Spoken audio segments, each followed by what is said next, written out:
Bonjour à tous. Aujourd'hui, nous allons voir en fait les 9 signes qui indiquent que nous sommes une vieille âme. Alors donc, c'est important de comprendre qu'est-ce qu'une vieille âme.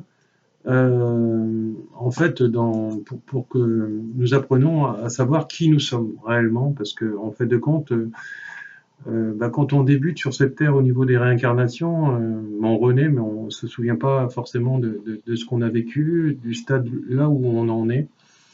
Et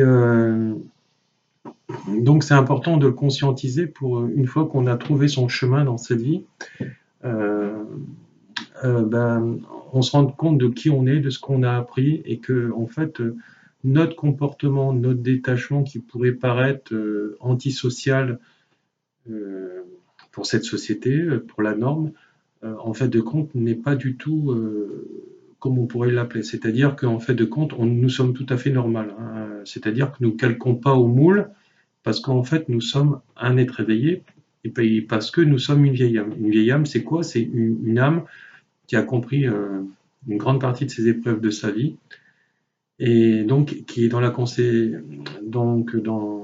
dans cette conscience et dans la compréhension en fait de ses épreuves de vie, hein, donc dans la conscientisation de ses épreuves. Voilà. En fait de compte, les vieilles âmes, ils ont une autre conception de la vie qu'ont la grande majorité des gens hein, qui vivent dans le matérialiste, et pour eux, c'est que l'extérieur, la belle voiture, la maison, la belle femme, etc., qui rend heureux. Hein. Donc l'extérieur. Sauf que non, c'est faux, c'est l'intérieur, hein. C'est s'aimer, etc., profiter de ce qu'on a, vouloir, je veux dire, créer toujours, je veux dire, être un battant de la vie, mais en créant mais pas s'asseoir et pas mettre tout son temps, par exemple, que dans le travail. Hein. Vous le voyez souvent, il y a beaucoup de gens qui ont beaucoup d'argent, mais par exemple, à côté de ça, leur vie familiale ne va pas du tout parce que ils sont à fond dans ce qui marche vraiment dans leur vie, dans leur passion, mais ils voient rien à côté. Donc, ce qui est important, c'est que la vieille âme, en fait, de compte, elle est en résonance aussi bien avec son intérieur qu'avec son extérieur. Voilà, donc c'est important. Après, vous voyez que les vieilles âmes sont souvent des gens qui peuvent être souvent seuls et qui, en fait de compte, trouvent que leur chemin quelque part est magnifique, même si ils n'ont pas tout non plus dans la vie. Mais d'abord, ils apprennent à s'aimer. Alors en fait, c'est ça l'amour. Hein. C'est d'abord apprendre à s'aimer et à se faire passer soi-même déjà avant les autres. Voilà, donc il faut le comprendre, il faut qu'arrivé un moment où vous rentrez euh, en introspection avec vous-même, avec votre intérieur, vous soyez dans l'analyse en fait de beaucoup de choses dans la vie, peut-être pas de tout, en le comprenant. En fait, cette analyse n'est pas du contrôle, cette analyse c'est une compréhension. Hein, voilà, c'est deux choses qui sont différentes. Le contrôle, c'est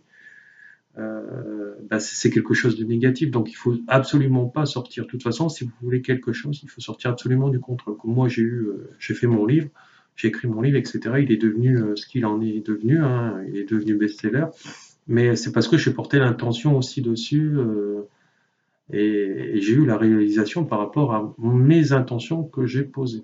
Et elles n'étaient pas couvertes par la peur, et donc, il y a eu la réalisation de son projet. Donc, c'est pour ça qu'il faut apprendre. C'est une forme de coaching, hein, tout ce que je vous explique. Donc, voilà. Donc, c'est important que vous conscientisez en fait tout ce qui va pas. Donc, voilà. Donc, la vieille âme, euh, c'est aussi donc quelqu'un qui va se lier d'amitié avec des gens qui lui correspondent, mais tous les moutons de la société, etc., de toute façon, elle va les écarter d'elle-même de sa vie, puisque elle va oser dire non, je ne veux pas rentrer dans le moule, comme moi j'ai pu le faire dans les métiers du fonctionnariat, etc.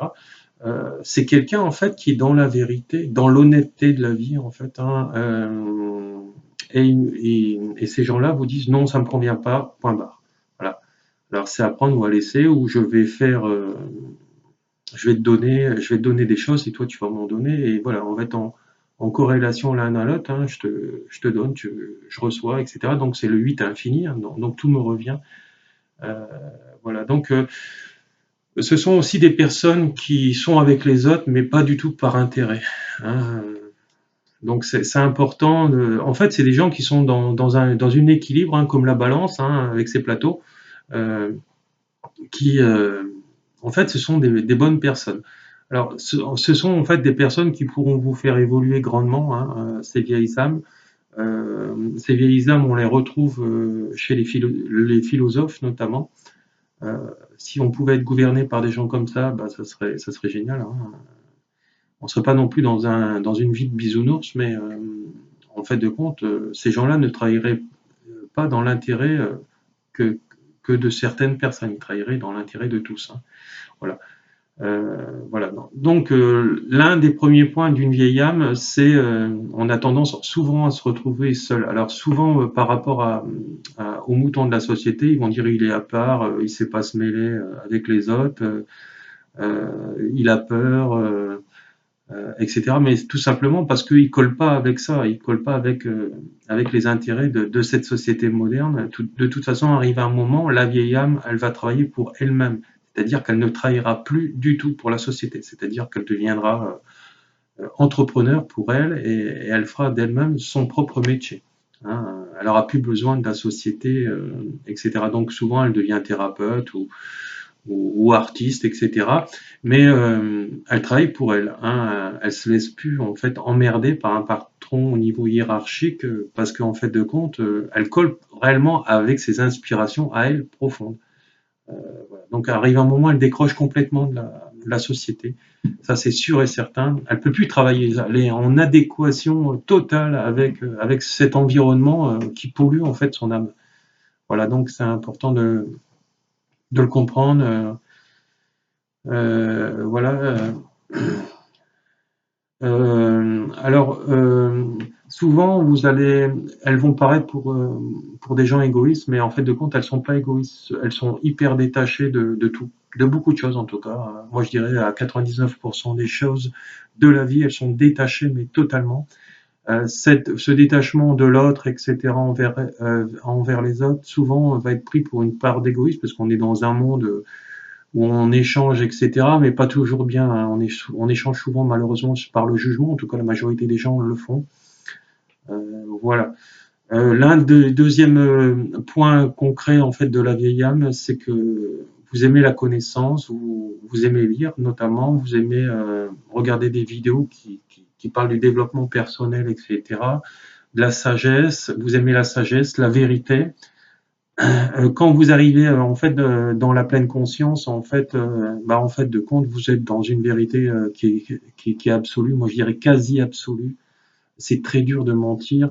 Et de toute façon, vous êtes en vibration avec l'autre. Donc, et encore plus quand vous avez rencontré votre âme sœur, soit au niveau de l'amitié ou soit au niveau du couple, etc., ou même familial.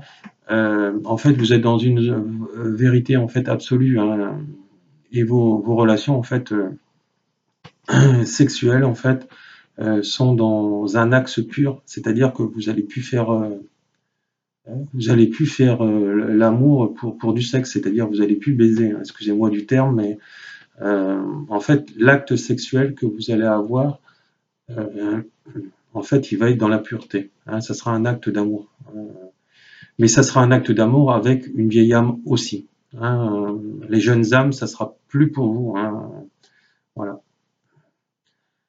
Donc c'est vrai que c'est quelque chose qui peut paraître grandiose, noble, et ben, je vous conseille d'atteindre cette étape parce que justement, il faut chercher toujours plus pourquoi je vis ça et pourquoi j'ai pas ça dans ma vie. Donc en faisant ça, ben, vous allez arriver sur le chemin de votre vieille âme. Vous allez certainement même la déclencher, c'est-à-dire la réveiller, puisqu'elle a été endormie après notre dernière mort. Voilà, donc c'est important de le faire. Et en fait, les vieilles âmes se comprennent instinctivement. C'est pour ça en fait en général, elles sont en résilience les unes avec les autres et elles sont souvent des âmes sœurs. Donc, on nous a tenu en fait ce pouvoir de la sagesse. Alors, je sais pas si c'est le bon terme, le pouvoir, mais Voilà, cette sagesse qui nous fait atteindre en fait ce bonheur. Euh, voilà, donc nous atteignons en fait la vérité et c'est ce qui va nous libérer. Alors souvent quand on rencontre en fait ces vieilles âmes, ben, il y a des déclencheurs qui sont assez importants et qui vont nous faire encore plus évoluer et avancer. Alors c'est important de de comprendre que la vieille âme c'est le but, je dirais final pour atteindre vraiment ce lâcher prise. Et après, à partir de ce moment-là, on recherche plus rien, disons, en tout cas dans ce terme-là, au niveau. Voilà, on se laisse vivre, on continue son chemin et puis on évolue. Voilà, euh, donc après, un autre aspect de la vieille âme, c'est que vous êtes quelqu'un qui arrive en fait sur la spiritualité. La spiritualité, c'est l'un des points d'une vieille âme, hein, si vous êtes spirituel. Donc, en fait, la vieille âme, en fait, c'est quelqu'un en fait d'émotif. Alors souvent, puisque hier j'en ai parlé avec une amie et elle me disait, mais ça tombe, mes syndromes de stress, d'angoisse, etc., de dépression, sont liés en fait à mon éveil spirituel. Je lui dis oui, tout à fait. Puisque en fait de compte, quand on rentre dans des phases de dépression, elles sont là pour nous faire évoluer en quelque sorte. En fait, c'est pas en quelque sorte, c'est sûr même vers cet éveil. Alors c'est sûr que si vous allez voir votre médecin traitant, il ne pourra rien faire pour vous puisque lui, il colle en fait à son enseignement de médecine générale et puis il va vous donner les cachetons ou il va vous envoyer chez un psy eux, ils ne pourront rien. Hein. Ce qu'il faut, c'est apprendre en fait à atteindre l'éveil spirituel justement pour lâcher en fait ces formes de dépressifs qui sont là pour nous emmener au fond du trou et en fait de compte nous éveiller en fait pleinement. Donc sachez qu'en fait toutes les formes de dépression sont là pour nous atteindre l'éveil, hein, pour nous faire atteindre l'éveil. Voilà. Donc c'est très enrichissant. Nous vous atteignez en fait l'amour inconditionnel, arrive à un moment, la paix, euh, etc. Donc vous comprenez vraiment le sens de l'amour. Hein. L'amour n'est pas une passion. C'est ça là où les gens se gourrent vraiment. Hein. Sincèrement, je vous assure que l'amour n'est pas la passion. Hein. L'amour c'est l'équilibre hein, de tout. Alors la passion représente le manque que l'autre va nous aussi va nous manquer parce que bah, il va pas être là. Hein. Mais c'est pas quelque chose qui est passionnel. C'est l'amour, c'est on va ressentir l'autre et ce manque quand il sera pas là dans notre cœur. Voilà.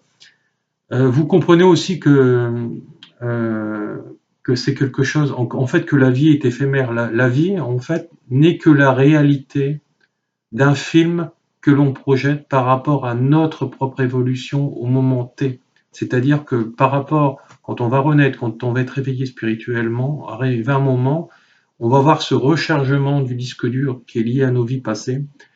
Et en fait de compte, tout le déclencheur de toutes nos vies d'avant, etc., de tout ce qui n'a pas été réglé est réglé, on va être en conscience par rapport à tout ça.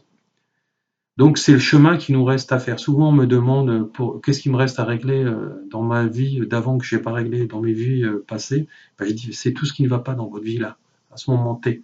Donc au boulot, vous traitez par ordre de priorité de la plus dure à la plus facile.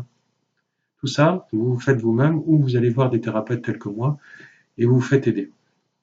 Voilà, donc c'est important de le comprendre. Donc, alors, une vieille âme, en fait, c'est pas quelqu'un du tout de méfiant. Hein. C'est-à-dire que elle pose ses attentes, ses intentions. Tu veux pas, c'est très bien, paf. Tu veux, je continue mon cheminement avec toi, j'échange, je te vois, etc. Tu veux pas, point barre, je tourne la page, et je t'oublie. En fait, voilà, j'ai posé mon intention. Donc c'est pour ça qu'elle peut paraître égoïste au départ, mais non. Si la personne est vraiment en connexion avec toi-même, en fait, elle va venir te rechercher. Et la vieille âme va la récupérer. Voilà. Donc c'est important que vous le conscientisez en fait dans votre chair, hein, dans votre corps. Hein. En fait, vous êtes aussi donc un autre des points d'une vieille âme, c'est que vous êtes aussi un être réfléchi, et qui rentre en introspection avec lui-même. Hein. En fait, vous vous êtes rendu compte que les âmes, les vieilles âmes, ce sont des êtres réfléchis, surtout. Leur capacité de réfléchir et d'apprendre sans cesse, hein, par rapport au miroir de l'autre et de lui-même. Voilà, en fait, ce sont des enseignants de la vie. Voilà, c'est ça, une vieille âme. Arrive un moment, elle est un enseignant de la vie, et c'est ce qui finit en fait le cycle des réincarnations terrestres. C'est être l'enseignant des autres, en fait, parce que elle a vécu, elle a compris beaucoup de choses. Donc après, elle devient un guérisseur, elle devient un thérapeute en énergétique, et elle devient aussi un enseignant. Donc elle enseigne en fait ce qu'elle a compris dans la médecine holistique. Voilà.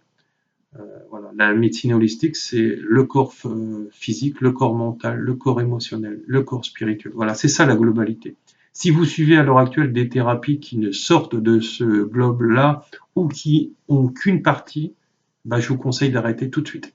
Voilà, ces thérapies-là, et de trouver vraiment des gens qui sont dans cette holothérapie et qui sont dans la globalité. Et là, vous allez en fait avancer beaucoup plus vite par rapport en fait à ces soins, ces formations, etc. que vous aurez fait en vous-même.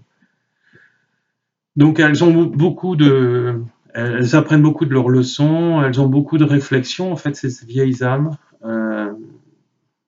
Et en fait elles observent en fait tranquillement ce qui se passe autour d'elles et soigneusement tout ce qui se passe autour d'elles. Elles savent très bien que le hasard n'existe pas et que tout est leçon dans la vie. Voilà. Donc après un autre point, en fait, vous regardez en fait les choses en fait de tout ce qui arrive dans la vie, les épreuves, dans leur ensemble. C'est ce que je vous disais tout à l'heure avec les 4 points notamment qui sont principaux au niveau des corps voilà, physique, émotionnel, mental et spirituel. Elles savent très bien que les diplômes ne servent à rien. Alors c'est vrai qu'une fois que vous êtes sorti de la société, du travail sociétaire, etc., les diplômes, vous vous en foutez. Alors certes, de toute façon, on a été programmé par nos parents, par ses croyances, etc. Donc on en a forcément. Après, ces diplômes nous feront transcender vers autre chose. Et puis de toute façon, à peu près dans les cycles de 30 ans, il y a des remises en question qui sont fondamentales. Et maintenant, justement, ça vient de plus en plus jeune. Hein. Jusqu'en 2012, à peu près, c'était à peu près à l'âge de 30 ans. Et maintenant, ben, on se rend compte que même à 25 ans, il y a des gens qui déclenchent toutes ces choses-là. Voilà. Euh, donc, en fait de compte, on se rend compte qu'en fait que tout ce qui est extérieur à la personne n'a aucune importance. C'est-à-dire avoir toujours le meilleur téléviseur, le dernier iPhone, tout ça, ces gens-là s'en foutent. Hein. Tant qu'ils ont quelque chose qui leur correspond et qui fonctionne, elles n'ont pas besoin déjà d'avoir la compétition toujours avec l'autre, d'avoir le dernier bateau, mieux que mon copain ou mon ami, etc. Ça, ils s'en foutent. Ils sont en compétition qu'avec eux-mêmes pour être meilleurs qu'hier et pas meilleur que les autres. Voilà. Donc on se rend compte qu'en fait, c'est toujours l'intérieur, l'intérieur, l'intérieur qui compte chez les vieilles âmes. Voilà. Elles ont un autre aspect d'aborder aussi de la vie et de la comprendre et de l'analyser. Elles savent très bien que l'argent c'est important, mais il sert à rien d'être accumulé, mais il en faut une partie pour vivre, pour réaliser ses rêves et continuer en fait à s'éveiller et à enseigner aux autres. Hein. Voilà. Euh, donc, en fait, les vieilles âmes ont tendance à avoir comme des douleurs temporaires et passagères. En fait, mais en fait de compte, quand elles ont des douleurs, en fait, elles les lâchent tout de suite parce qu'elles vont les comprendre à quoi c'est lié. Voilà. Voilà. Après, vous n'êtes pas du tout un être matérialiste quand vous êtes une vieille âme. Donc, la richesse, la célébrité, ça, vous vous en foutez. Hein. Donc, euh, elles recherchent en fait des choses qui sont beaucoup plus profondes, beaucoup plus réelles. Donc, elles ont une capacité d'apprendre rapidement, etc. Elles se connectent beaucoup plus facilement donc aux bibliothèques akastiques hein, qui sont dans l'au-delà, là où il y a tous les savoirs de l'humanité. Elles déclenchent des voyages astraux. la nuit, le jour, etc., puisqu'elles savent les contrôler, arriver à un moment du stade de leur vie. Voilà. Elles n'ont aucun intérêt pour les choses éphémères de la vie, hein. Elles aiment partir en vacances, elles aiment découvrir d'autres cultures, voilà, mais elles sont pas dans le monde du matériel. Voilà, donc on peut pas être spirituel, par exemple, et travailler chez Porsche. Voilà. Donc c'est voilà. Alors ça ou une autre marque, hein, je dis ça, mais voilà. Euh, on est obligé de sortir de ces carcans matérialistes. Voilà. Donc il faut on est un être accompli en fait quand on est dans cette spiritualité. Voilà. Alors un autre aspect, c'est que quand vous étiez enfant, en fait, vous étiez quelqu'un qui paraissait étrange pour la société, vous étiez à part, socialement mal adapté par les psychologues. Mais bon, c'est des choses erronées puisque vous étiez en introspection vers vous-même, hein, c'est ça. Voilà, c'est ce que je vous disais. Il faut accepter en fait la différence de l'autre, hein, et surtout celle de ses enfants pour être un bon parent, hein, et pas vouloir les forcer à faire tel métier, surtout s'ils n'en ont pas envie. Voilà, c'est cette vibration. Donc beaucoup de vieilles âmes sont plus matures que les enfants de leur âge, hein, voilà, donc il y a des êtres de plus en plus jeunes qui sont des vieilles âmes. Donc tout ce qui est les enfants en fait qui sont précoces, introvertis ou même rebelles dans cette société ne rentrent pas en fait dans un cadre dit normal. Mais souvent, ce sont des gens qui sont très éveillés. Alors surtout pas les parents, ne surtout pas essayer de les transformer comme vous êtes, hein. Il faut les accepter tels qu'ils sont. Donc ce sont des enfants qui sont très curieux, intelligents et donc c'est important de ne pas leur imposer ces choses-là, hein. N'oubliez pas que vous, parents, vous êtes des enseignants. Donc, si vous enseignez mal par rapport à des choses qui sont erronées, bah, vos enfants vont en subir les conséquences, hein. Donc, surtout, ne pas rentrer dans la culpabilité, mais le comprendre.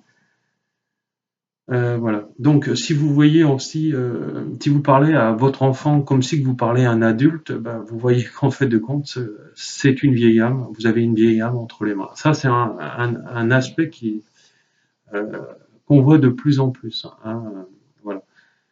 Euh, Quand vous êtes en fait vous vous rendez compte que vous êtes une vieille âme, ben, en fait vous vous sentez mieux, hein, parce que si vous étiez dans des phases de dépression sévère, etc., liées à votre passé, à vos parents, etc., et que vous comprenez enfin que ceci était lié à vous débloquer certains aspects de cette souffrance et que la vie n'est pas comme ça, hein, puisque nos parents souvent ils sont dans le contrôle et le contrôle, que l'image qu'ils nous projettent n'est qu'une partie de la réalité, de la vérité, de ce qu'ils ont compris et de ce qu'ils ont déjà arrivé à transcender à leur niveau.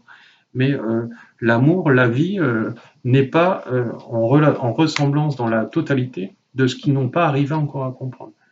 Voilà, donc c'est ce que je vous disais, en fait, vous êtes en introspection avec vous-même. Euh, alors c'est vrai que voilà, vous n'êtes pas du tout adapté à cette société. Donc vous l'acceptez tel que vous êtes, vous envoyez en fait de l'amour et que tout ce qui ne vous correspond pas dans cette société, bah, vous ne vous battez pas contre elle. Même si j'arrête mon travail, je perds mon travail, vous savez qu'il y a quelque chose de meilleur derrière et que c'est pas en fait vous êtes tombé sur des gens pervers, narcissiques, etc., qui vont rentrer en destruction avec eux-mêmes arrivé à un moment, hein, soit au niveau familial, soit sociétaire, etc., mais que vous en fait de compte c'est fait pour être plus heureux derrière. Donc c'est important de le comprendre. Voilà. Et donc, vous n'êtes pas une personne distante, froide, etc.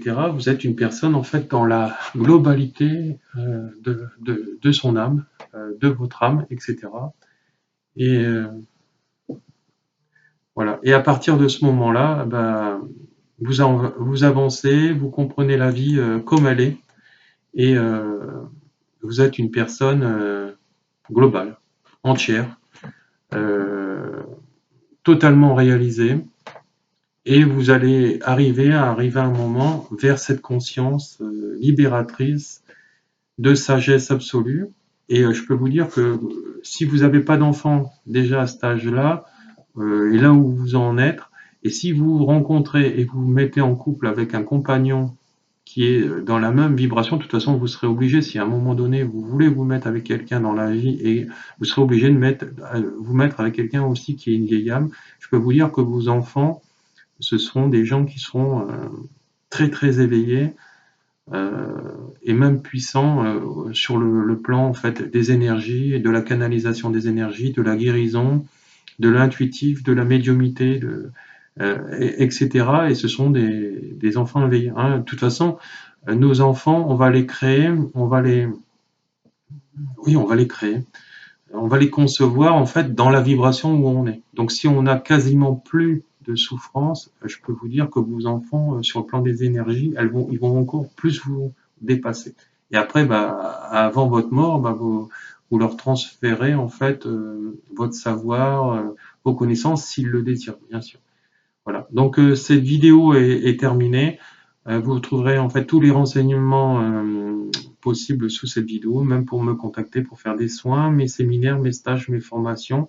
N'oubliez pas que si vous voulez évoluer encore plus grandement et atteindre cet éveil, et si vous n'en êtes pas, mais vous cherchez en fait le chemin de votre vie, etc. Vous êtes un peu perdu. La seule chose à faire en fait, si vous êtes bloqué, c'est de monter votre taux vibratoire par le biais d'une formation que je peux faire. Voilà. Et à partir de ce moment-là, pouf, vous allez être catapulté et là, le chemin va commencer vraiment. Voilà. Bon, je vous laisse et puis à une prochaine pour une prochaine vidéo. Au revoir.